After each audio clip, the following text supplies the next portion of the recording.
मध्य प्रदेश में सरकारी कर्मचारियों की पदोन्नति का रास्ता साफ हो गया है। लगभग 9 साल बाद पदोन्नति की नई नीति पर कैबिनेट में मुहर लगा दी है। वहीं इसके अलावा खाली होने वाले 2 लाख पदों पर भर्ती की जाएगी। मुख्यमंत्री डॉक्टर मोहन यादव की अध्यक्षता में मंत्रालय में कैबिनेट बैठक हुई, जिसमें सभी विभागों के मंत्री मौजूद रहे। मंगलवार को कैबिनेट बैठक राष्ट्रीय गीत वंदे मातरम के गायन के साथ प्रारंभ हुई, जिसमें कई अहम प्रस्तावों पर चर्चा करने के बाद स्वीकृति दी गई। मध्य प्रदेश के सरकारी कर्मचारियों के लिए भी बैठक में बड़ा फैसला लिया गया। 9 साल बाद प्रमोशन का रास्ता साफ हो गया है। मोहन कैबिनेट ने मंगलवार को इस पर मुहर लगा दी है। प्रमोशन के बाद खाली पदों पर नई भर्ती होगी। बैठक के बाद मंत्री कैलाश विजयवर्गीय ने कैबिनेट ब्रीफिंग में इन फैसलों की जानकारी दी। जी के नेतृत्व में जो कैबिनेट की महत्वपूर्ण बैठक हुई है, उसमें कर्मचारियों के लिए एक बहुत बड़ा निर्णय लिया है।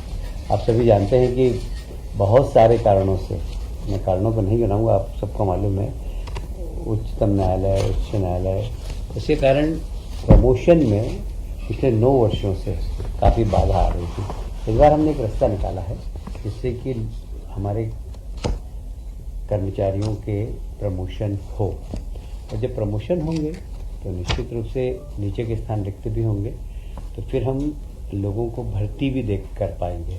तो इसलिए एक नई भर्ती के दरवाजे भी खुलेंगे। तो एक बहुत बड़ा महत्वपूर्ण निर्णय लिया है 9 वर्षों बाद। आरक्षित वर्गों का प्रतिनिधित्व भी हमने सुनिश्चित किया है और उनके हितों का भी पूरा ध्यान रखा है हमने। कहीं पर भी जो आरक्षित वर्ग है उनके परसेंटेज को पूरा ध्यान में रखते हुए हमने परसेंटेज, जैसे कि अनुसूचित जनजाति के लिए 20% और अनुसूचित जाति के लिए 16% आरक्षण का प्रावधान है, वो भी इस प्रमोशन में हमने पूरी तरीके से ध्यान रखा है। उच्चतम न्यायालय और उच्च न्यायालय के जितने भी आदेश थे, चाहे वो एम नागराज का हो, जनरल सिंह का हो, आर.के. सभरवाल का, इन सारे प्रकरणों की हमारे विधि विभाग से पूरी जानकारी लेकर वो प्रमोशन में किसी प्रकार की कहीं पर भी विधिक तकलीफ नहीं आए, इस बात में ध्यान रखते हुए हमने पूरी प्रमोशन की नीति बनाई है। अनुसूचित जाति और अनुसूचित जनजाति के लोक सेवकों को भी मेरिट के आधार पर पदोन्नति प्राप्त करने का अवसर दिया गया है। वर्तमान वर्ष में आगामी वर्ष की रिक्तियों के लिए पदोन्नति समिति की बैठक कर चयन सूची बनाने का प्रावधान किया गया है, अर्थात अग्रिम डीपीसी के प्रावधान भी किए गए हैं। ये बहुत महत्वपूर्ण हिस्सा है कि अग्रिम डीपीसी के प्रावधान भी अब प्रारंभ हो गए हैं। पदोन्नति के सूत्र में वरिष्ठता का पर्याप्त ध्यान रखा गया है। वरिष्ठ लोक सेवकों में से मेरिट के अनुसार न्यूनतम अंक लाने वाले लोक सेवक पदोन्नति हेतु पात्र होंगे। प्रथम श्रेणी के लोक सेवकों के लिए मेरिट कम सीनियरिटी के प्रावधान किया गया है। पदोन्नति के सूत्र में कार्यदक्षता को प्रोत्साहित किया जाना लक्षित है। पदोन्नति के लिए अपात्रता का स्पष्ट निर्धारण किया गया है। किन परिस्थितियों में कोई लोक सेवक अपात्र होगा एवं दंड का क्या प्रभाव होगा, यह स्पष्ट रूप से उल्लेख किया गया है। कई बार हम लिफाफे में बंद करके इसको प्रमोशन को रोक देते हैं, तो कौन कौन से कारणों से लिफाफे बंद होंगे, इसको हमने बहुत स्पष्ट किया है। किसी भी विभागीय पदोन्नति समिति के संदर्भ में निर्णय के पुनर्विलोकन हेतु एक रिव्यू डीपीसी की बैठक आयोजित किए जाने के लिए स्पष्ट प्रावधान किए गए हैं। नवीन पदोन्नति नियमों में परिभ्रमण की व्यवस्था समाप्त की गई है, जिससे पदोन्नति हेतु अधिक से अधिक लोग लाभान्वित हो सकेंगे। पदोन्नति समिति को शासकीय सेवक की उपयुक्तता निर्धारण करने का अधिकार दिया गया है।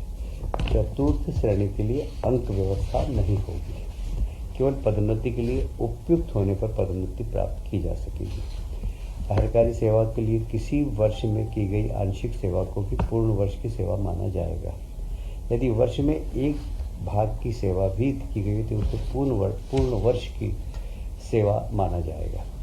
यदि किसी वर्ष में 6 माह की गोपनीय प्रतिवेदन उपलब्ध है तो उसे पूर्ण वर्ष के लिए मान्य किया जाएगा। कई बार ये जो हमारी सीआर को लेकर पदोन्नतियाँ रुक जाती है, पर यदि 6 माह की भी अगर उसकी सीआर है तो उसको वर्ष भर की माना जाएगा और उसकी पदोन्नति में वो रिकॉर्ड नहीं होगी। यदि गोपनीय प्रतिवेदन उपलब्ध नहीं होने के कारण किसी भी पदोन्नति रुकती तो उसे पदोन्नति प्राप्त होने पर पूरी वरिष्ठता दी जाएगी। अप्रत्याशित रिक्तियों को चयन सूची, प्रतीक्षा सूची से भरे जाने का स्पष्ट प्रावधान किया गया है, क्योंकि जितनी भी इस प्रकार की रिक्त पद हैं जहाँ पर अप्रत्याशित रूप से भरे जाते हैं, उनकी सूची भी प्रतीक्षा सूची से भरे जाने के प्रावधान है। प्रतिनियुक्ति पर भेजे गए शासकीय सेवक जो आगामी वर्ष अर्थात पदोन्नति वर्ष में उपलब्ध नहीं होंगे के पद के विरुद्ध पदोन्नति का प्रावधान किया गया है। कई बार जब किसी व्यक्ति को बाहर भेज देते हैं किसी दूसरे उसमें, तो उसका पद रिक्त हो जाता है, वहाँ पर हम पदोन्नति कर सकेंगे।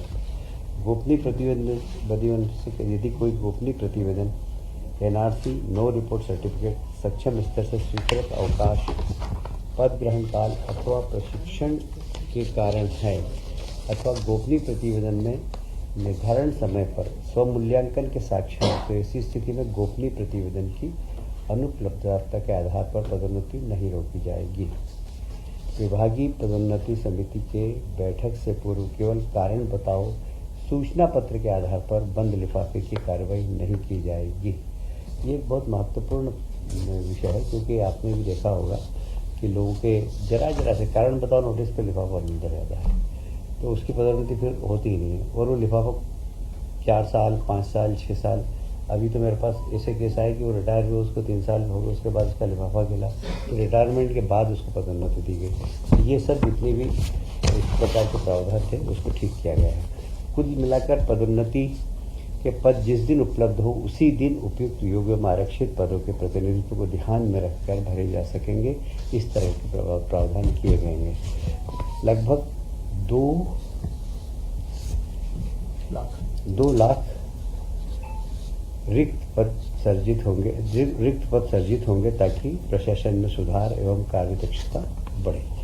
यह आज का बहुत महत्वपूर्ण मध्य प्रदेश के कर्मचारियों के लिए है और लोगों के नई भर्ती के दरवाजे भी खुलेंगे। एक और महत्वपूर्ण निर्णय आज सक्षम आंगनवाड़ी एवं पोषण 2.0 योजना के अंतर्गत विशेष जनजाति क्षेत्रों में पीएम जनमन कार्यक्रम हेतु 459 नवीन आंगनवाड़ी केंद्रों की स्थापना, संचालन एवं भवन निर्माण की स्वीकृति दी गई है।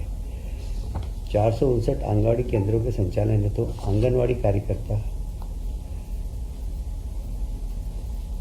449 एवं आंगनवाड़ी सहायिका के 459 पद तथा आंगनवाड़ी केंद्रों के परीक्षक हेतु पर्यवेक्षक के 26 पद, नियमित शासकीय सेवक पद मतलब 25,000, 380,500 के सृजन की स्वीकृति दी गई है। वर्ष 25-26 से 30-31 तक योजना पर राशि का व्यय भारत सरकार द्वारा प्राप्त स्वीकृति के अनुसार किया जाएगा। उल्लेखित अवधि में योजना पर कुल राशि 143.46 करोड़ का व्यय अनुमानित है। इसमें केंद्र की सहायता 72 करोड़ है और राज्यांश 70 करोड़ है। ये ऐसी जातियाँ आप जानते हैं, बेगा जाति जो इस प्रकार के सहरिया, ये सब जातियों के गांव भी फैले हुए होते हैं। साधारणतः हम आंगनवाड़ी 400 से 500 की संख्या में खोलते हैं, पर यहाँ पर 100 की संख्या होगी, वहाँ पर भी हम आंगनवाड़ी खोल सकेंगे।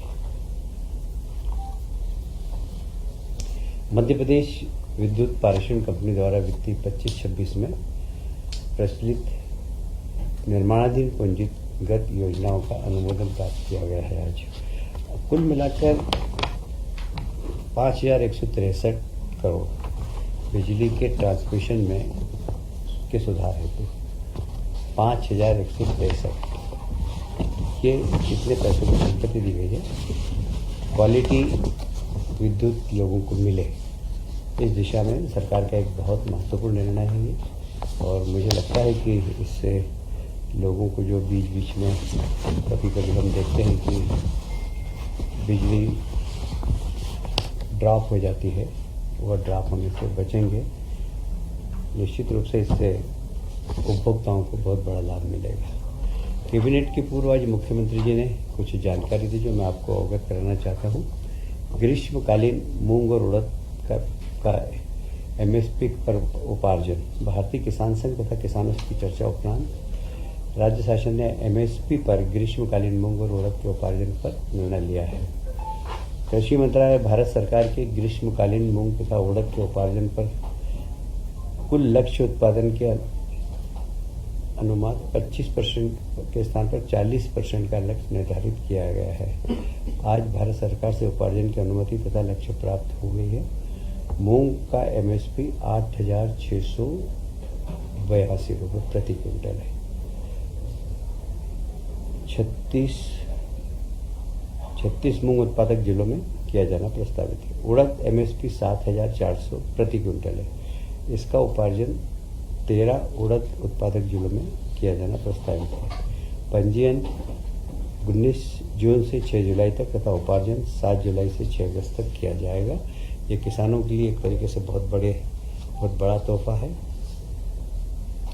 निवेश के तारतम्य में विभिन्न आयोजन राज्य सरकार ने हमेशा किए हैं। आप सभी जानते हैं कि हमारे मुख्यमंत्री जी ने पूरे प्रदेश में निवेशाश दिशा में बहुत काम किया है। तो अभी फिर रतलाम में 27 जून MSME दिवस है। क्षेत्रीय उद्योग एवं रोजगार समिट रतलाम में आयोजित होगी। उसी प्रकार राष्ट्रीय इंटरेक्टिव सेशन लुधियाना में 7 जुलाई। आप सभी जानते हैं कि लुधियाना में है जी वुलन कॉटन सबकी वो एक तरीके से राजधानी है और वहाँ के बहुत सारे पहले से हमारे यहाँ ट्राइडेंट वगैरह सभी लोग लुधियाना के हैं।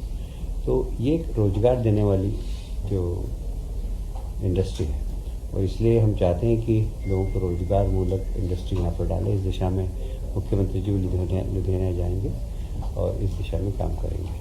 इंदौर में आप जानते हैं मेट्रो का उद्घाटन माननीय प्रधानमंत्री जी ने कर दिया है।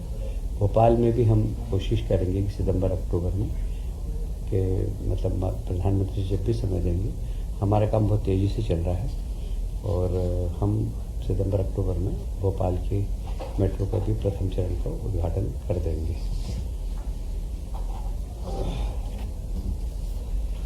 इस बार रक्षाबंधन पर फिर हम 250 रुपये का अतिरिक्त भुगतान हमारी बहनों को करेंगे। लगभग 1,27 करोड़ लाडली बहनों को 1250 के अतिरिक्त 250 रुपये और देंगे। यह निश्चित रूप से हमारी लाडली बहनाओं के प्रति जो मुख्यमंत्री जी का अटैचमेंट है। और वैसे ही 21 जून को अंतर्राष्ट्रीय योग दिवस है। अंतर्राष्ट्रीय योग दिवस आप सभी जानते हैं कि प्रधानमंत्री जी ने लगभग 100 से ज़्यादा देशों में अंतर्राष्ट्रीय योग दिवस मनता है। मैं इसको फिर दोहराऊंगा। पहले ही मैंने आपसे कहा था कि पूरी दुनिया के अंदर योग के मास्टर ट्रेनर भारत से जाकर रोजगार प्राप्त कर रहे हैं और बहुत सारे विदेशी अब ट्रेनिंग लेने इंडिया आ रहे हैं। इंदौर में एक ट्रेनिंग सेंटर है, मैं भी उनके समापन में गया था। तो 50 लोगों ने 1 साल की ट्रेनिंग ली। उसमें से 36 विदेशी लोग थे, मलेशिया, जर्मनी। तो मतलब विदेशों में योग का बड़ा ज़बरदस्त माहौल है और इसीलिए अंतर्राष्ट्रीय योग दिवस पर मध्य प्रदेश सरकार हर ज़िले में, और हम कोशिश कर रहे हैं कि हर जनप्रतिनिधि अपने अपने क्षेत्र में, विधायक अपने क्षेत्र में करे, पार्षद अपने क्षेत्र में करे, सरपंच अपने क्षेत्र में करे, इसकी हम कोशिश करेंगे। और अनेक स्थानों पर योग दिवस के कार्यक्रम होंगे। माननीय प्रधानमंत्री जी विशाखापट्टनम आंध्र प्रदेश से स्वयं लाइव आएंगे और मध्य प्रदेश से माननीय मोहन जी यादव। इस सारे ही कार्यक्रम हम कोशिश करेंगे जहाँ बड़े बड़े मध्य प्रदेश में कार्यक्रम हों, माननीय मुख्यमंत्री जी को भी सुन सकें और प्रधानमंत्री जी को भी सुन सकें। एक और मैं आपको सूचना देते हुए बड़ा गौरवान्वित महसूस कर रहा हूँ अपने आप को कि पर्यटन की दृष्टि से मध्य प्रदेश में 19.6% पर्यटकों की बढ़ोतरी हुई है इस वर्ष। 2024 में लगभग 13 करोड़ 41 लाख पर्यटक मध्य प्रदेश में आए थे और 2023 की तुलना में 19.6% अधिक है। 24 में 1,67,000 पर्यटक मध्य प्रदेश में आए। विदेशी पर्यटकों की भी संख्या हमारे यहाँ बहुत बड़ी है और विशेषकर हमारे जितने भी वन क्षेत्र है, क्या बोलते हैं इसको, टाइगर रिजर्व फॉरेस्ट, इसमें सब में काफ़ी बड़ी संख्या में विदेशी आ रहे हैं। और जो हमारे भारतीय जितने भी पर्यटक हैं वो हमारे धार्मिक स्थलों पे बड़ी संख्या में आ रहे हैं। टूरिज्म एंड रिलीजियस टूरिज्म, दोनों टूरिज्म मतलब इको टूरिज्म और रिलीजियस टूरिज्म, इसमें मध्य प्रदेश में टूरिस्टों की संख्या बड़ी है।